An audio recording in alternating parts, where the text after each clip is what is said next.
क्या पल्लवी पटेल और अनुप्रिया पटेल फिर से साथ आएंगी? क्या फिर से पटेल परिवार एक होगा? और अगर एक होगा तो फिर पहल कौन करेगा?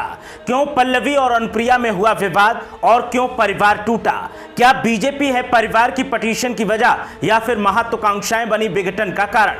ये वो सवाल हैं जब पल्लवी पटेल और अनुप्रिया पटेल की बात होती है तो आवाम के सामने उठ खड़े होते हैं। एक ही मां और एक ही बाप की बेटियों ने रास्ते जुदा कर लिए और दूरियां इतनी बढ़ गई कि शादी विवाह में भी परिवार बटा नजर आया। ऐसे में सपा की विधायक और अपना दल कमेरावादी की नेता पल्लवी पटेल से जब सगी बहन अनुप्रिया पटेल से विवाद पर सवाल किया गया तो जवाब चौंकाने वाला आया। साथ ही क्या फिर से कुनबा एक होगा? तो पल्लवी पटेल ने जो कहा उसने हैरान कर दिया और पहल करने की कमान जिन कंधों पर डाली उसने भी चौंका दिया। एक संस्थान को दिए साक्षात्कार में पल्लवी पटेल ने सपा के साथ उनके रिश्ते, पार्टी के टूटने और बीजेपी को लेकर उन्होंने जो कुछ कहा उसने कमेरावादियों को भी चौंका दिया। परिवार और पार्टी के टूटने के पीछे बीजेपी की भूमिका जो पल्लवी पटेल ने बताई उसने तो पैरों तले जमीन ही खिसका दी। पल्लवी की माने तो बीजेपी उनकी पार्टी का विलय अपनी पार्टी के साथ करवाना चाहती थी। जब इससे इनकार किया गया तो बीजेपी ने दो हिस्सों में पार्टी को तोड़वा दिया।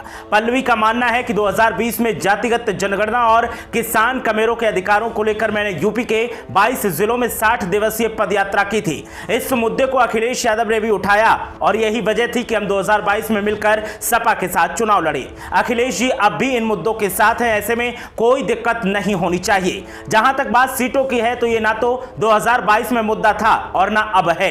गठबंधन मुद्दों पर हुआ था, हर व्यक्ति ने अपना 100% दिया। हार या जीत बाद की बात है, सभी को गठबंधन में प्राथमिकता मिली। दूसरे संगठनों को क्या दिक्कत आई ये वही बताएं तो बेहतर होगा।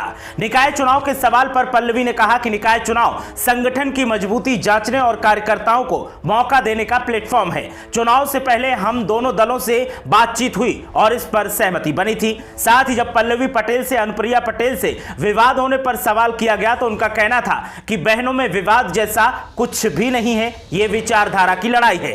डॉक्टर सोनेलाल के न रहने के बाद माताश्री उनकी नीतियों पर आगे बढ़ रही हैं। 2014 में माताजी पर दबाव था कि वो अपना दल का विलय बीजेपी में कर दे, उन्होंने इनकार कर दिया, जबकि अनुप्रिया को लगा कि वो हमसे अलग होकर बेहतर कर सकती है और यही वजह है कि राहें जुदा हो गई। साथ ही जब पूछा गया कि क्या परिवार फिर से एक साथ होगा तो उनका कहना था कि यह फैसला माताजी करेंगी।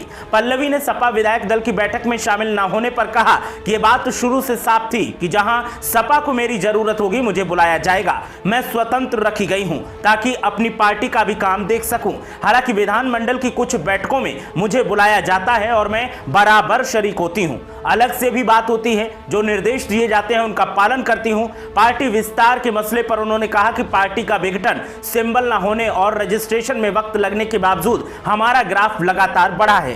पल्लवी पटेल ने अपने चिर परिचित अंदाज में इस मौके पर प्रदेश की सरकार और छोटे सरकार केशव प्रसाद मौर्य पर भी कटाक्ष किया और कहा कि वो केशव प्रसाद के बारे में कुछ भी कहना नहीं चाहती, लेकिन जब भी मुद्दे सामने आते हैं तो केशव प्रसाद मौर्य की एंट्री खुद ब खुद हो जाती है, क्योंकि हर मुद्दे से उनका सीधा नाता रहा है। ऐसे में अगर घपला किया है तो फिर आरोपों के तीर भी झेलने पड़ेंगे। लेकिन दोनों बहनों के बीच में सुलह की बात पर उन्होंने कमान मां कृष्णा पटेल के कंधों पर डाल दी। पल्लवी पटेल का कहना है कि अगर माताजी का आदेश होगा तो हम दोनों बहनें फिर से साथ में काम करेंगी और जब दोनों बहनें साथ में काम करेंगी तो प्रदेश में सियासी भूचाल जरूर आएगा।